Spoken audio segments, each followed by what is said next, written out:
Carnaval, uma das festas mais conhecidas do mundo e, sem dúvida, uma das maiores festas populares do Brasil. Chegou por essas terras no período colonial e no início eram meras brincadeiras, como por exemplo o intrudo, em que os foliões saíam pelas ruas tacando água e ovos uns nos outros.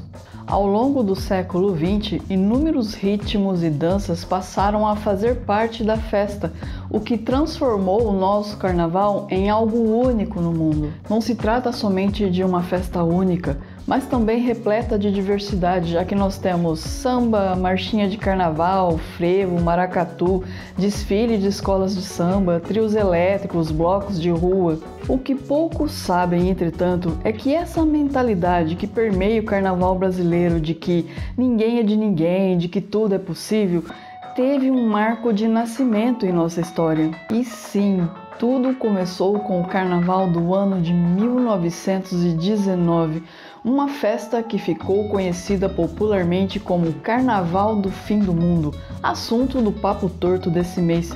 Eu sou Gisele Silva Rumim e convido vocês para essa conversa que começa, é claro, logo após a vinheta.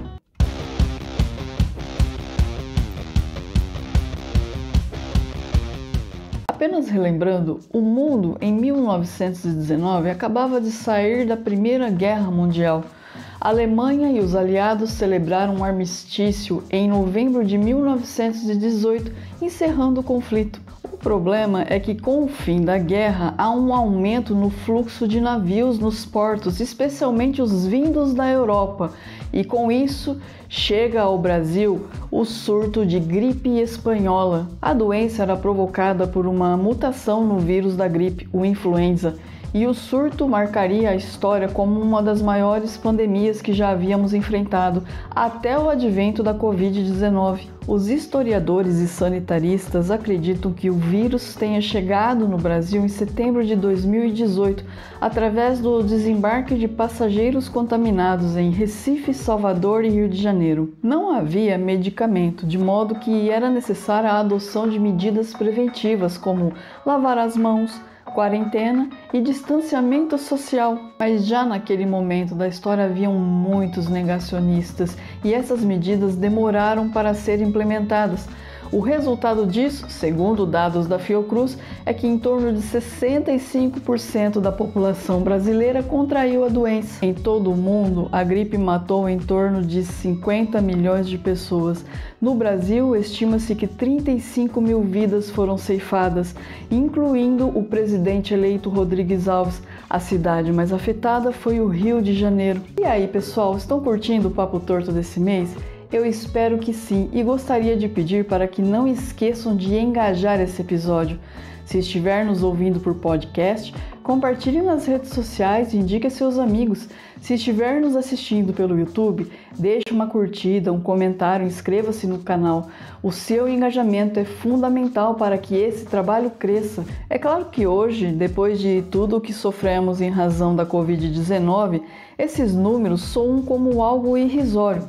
Porém, na época, houve um colapso nas cidades. As autoridades tiveram que ir para as ruas para dispersar as aglomerações. Faltou leito nos hospitais, faltou caixão para enterrar os mortos. A quantidade de pessoas falecidas extrapolou a capacidade dos cemitérios, de modo que muitas pessoas foram enterradas em valas coletivas. Na cidade do Rio de Janeiro, os corpos eram deixados no meio da rua ou nos bondes que atravessavam a cidade. Além disso, em muitas cidades do país faltou alimento, o que gerou saques em depósitos de alimentos. Acredito que vocês já conseguiram imaginar o cenário de caos e desespero. E então, quando chega 1919, quando a pandemia já está ali no fim, um sentimento único toma os brasileiros. Naquele carnaval, era preciso extravasar, lavar a alma. No Rio de Janeiro, que foi uma das cidades mais afetadas pela gripe espanhola, mal terminou o ano novo, já estavam sendo promovidos bailes e desfiles de blocos nas ruas. As lojas de fantasias, as distribuidoras de bebidas e lança-perfumes começaram a receber encomendas antecipadas. Os jornais publicavam marchinhas de carnaval satirizando a gripe espanhola. Ou seja, Tudo isso só aumentava a expectativa dos foliões. As autoridades entraram em pânico com medo de um novo surto da doença. Porém, essa preocupação foi um tiro que saiu pela culatra, pois espalhou entre as pessoas o sentimento de viver esse carnaval como se fosse o último. Quando chegou a festa, que naquele ano foi em março, nas palavras de Nelson Rodrigues, tudo explodiu logo nas primeiras horas do sábado de carnaval. As pessoas em peso foram para as ruas. Estimativas dos jornais apontam que 400 mil pessoas invadiram as ruas do Rio de Janeiro. E detalhe, na época, a cidade contava com uma população de 1.100.000 pessoas. De acordo com muitos estudiosos, o Carnaval de 1919 alterou o comportamento de homens e mulheres por todo o Brasil, que até aquele momento era muito conservador, inclusive na festa de carnaval. A participação de mulheres nos bailes, nos blocos, nos desfiles de rua não era algo comum. As mulheres só participavam quando estavam no alto de carros alegóricos, nunca no meio da multidão. Em 1919, como todo mundo acreditava que a gripe espanhola provocaria o apocalipse, essas regras sociais vieram todas abaixo, de modo tal que homens, mulheres, crianças, adultos, idosos, todos foram para as ruas festejar como se não houvesse amanhã. E com isso, o Carnaval do Fim do Mundo mudou para sempre o modo como nós brasileiros participamos dessa festa e, de quebra, introduziu alguma liberalização no comportamento de homens e mulheres na sociedade brasileira, até então muito conservadora. Então é isso, meus amigos, minhas amigas, meus amigues. Eu agradeço muito a todos que chegaram até aqui comigo no fim desse episódio.